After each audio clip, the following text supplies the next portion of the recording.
और परलोक बनाना किसको कहते हैं? इस शरीर को चलाने वाली जो जीवात्मा है, परमात्मा की अंश है। अंश माने बहुत छोटा टुकड़ा। किसकी है? ईश्वर अंश जीव अविनाशी, जिसको कहा गया परमात्मा की अंशीय जीवात्मा है। वो इसी शरीर के अंदर में रास्ता है। उस रास्ते से जब निकल करके ऊपरी लोकों में जब जाने लग जाती है, तो जिस भी लोक में वो पहुंचती है, उस लोक के धनी की ताकत उसमें आ जाती है। और धीरे धीरे ये बढ़ते बढ़ते सत्य पुरुष जो सबका मालिक है, उसके पास यह पहुंच जाती है। तो कहोगे भाई उसको तो हमने देखा नहीं है, और कुछ लोग कहोगे सुना भी नहीं है कि ऊपर कौन कौन लोक हैं। तो मैं आपको बता देता हूँ। यह मृत्यु लोक है, इसके ऊपर देवलोक है। इस लोक को आप समझो पिंड लोक कहा गया है। सबसे पहले बच्चा माँ के पेट में पिंड के रूप में ही बनता है, तो इसको पिंड लोक कहा गया। और ऊपर में अंड लोक है, उसके ऊपर फिर ब्रह्मांड लोक है। तो इन्हीं में अलग अलग लोक हैं। जैसे इंद्र लोक है, यम लोक है, यमराज का लोक है, वरुण लोक है। आप ये समझो कि यानी गणेश का लोक है। आप ये समझो कि सरस्वती का लोक है। और आप ये समझो प्रेमियों की विष्णु का लोक है, शिव का लोक है, ब्रह्मा का लोक है। ये जो तीन देवता हैं, ये जो यानी सबके देवताओं के जो मालिक हैं, जो सृष्टि करता है ब्रह्मा, और विष्णु पालन का काम करता है शिव, संहार का काम करते हैं। ये समझो इनके ऊपर भी लोक है। वो किसका लोक है? इन तीनों की माँ आद्या का लोक है। उसके ऊपर इनके पिता जिनको ईश्वर कहा गया, संतों ने जिनको काल भगवान कहा है, मुसलमानों ने जिनको खुदा कहा है, और ईसाइयों ने जिनको गॉड कहा है, उनका लोक है। फिर ब्रह्मलोक है, उसके बाद पार ब्रह्मलोक है, फिर सतलोक है, अलख लोक है, अगम लोक है, अनामी लोक है। उन लोकों में ये जीवात्मा जब जाने लग जाती है, तब कहते हैं इनका परलोक भी बन गया।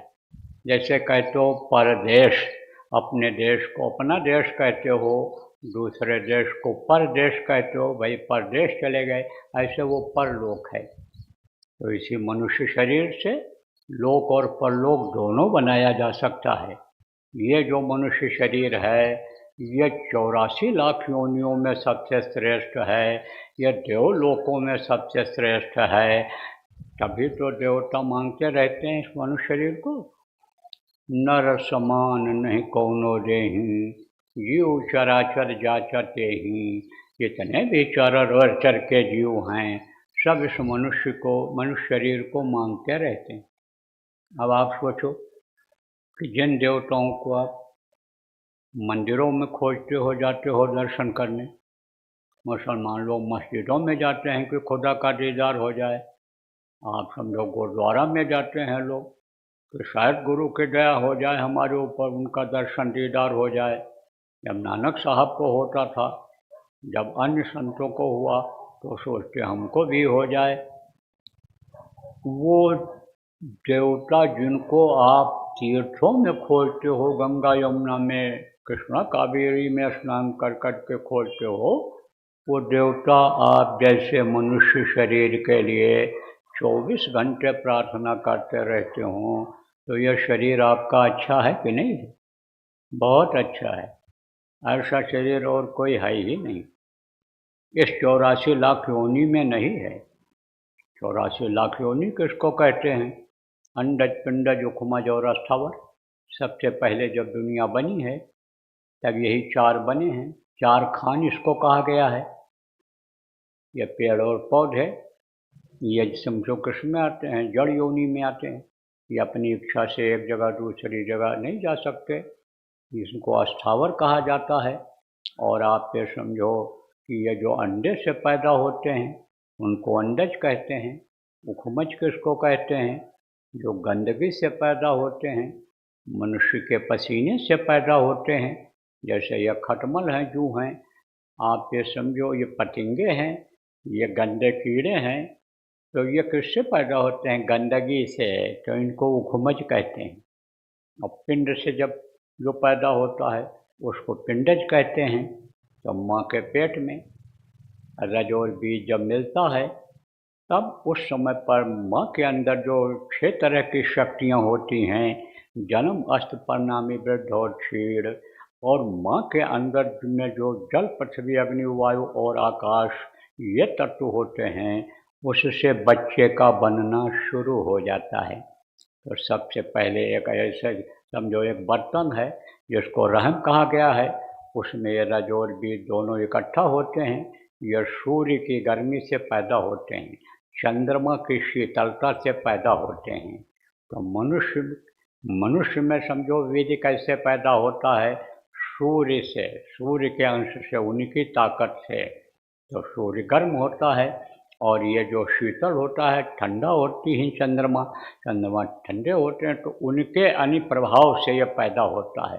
दोनों के घर्षण से, जैसे निगेटिव और पॉजिटिव ये तार होते हैं, दोनों अगर लड़ जाएंगे तो स्पार्क करेगा। ऐसे ही समझो कि स्पार्क करेगा तो चिंगारी कहीं निकलेगी, गिरेगी।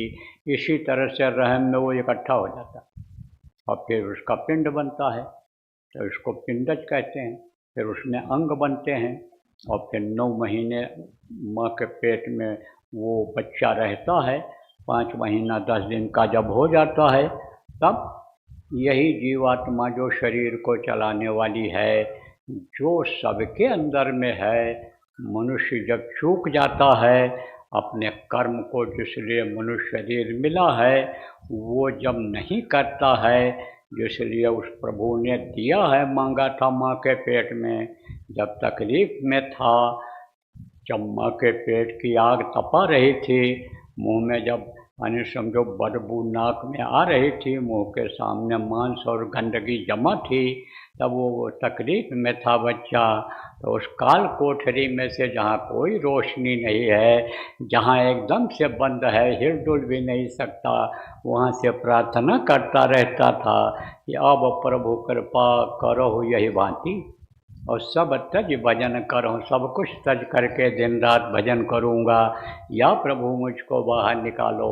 लेकिन बाहर निकलने के बाद में वो वादा जो भूल जाता है, संत महात्मा के समझाने में भी सुनाने में भी, एक कान से सुनता दूसरे कान से निकाल देता है, और शरीर के सुख के लिए अच्छा खाने को मिले, अच्छा कपड़ा मिले, अच्छे घर में अच्छी जगह मिले, इसी के लिए जब काम करता रहता है और शरीर से पाप कर डालता है, तब उसी योनि में ये जीवात्मा यानी निकाल करके और डाल दी जाती है।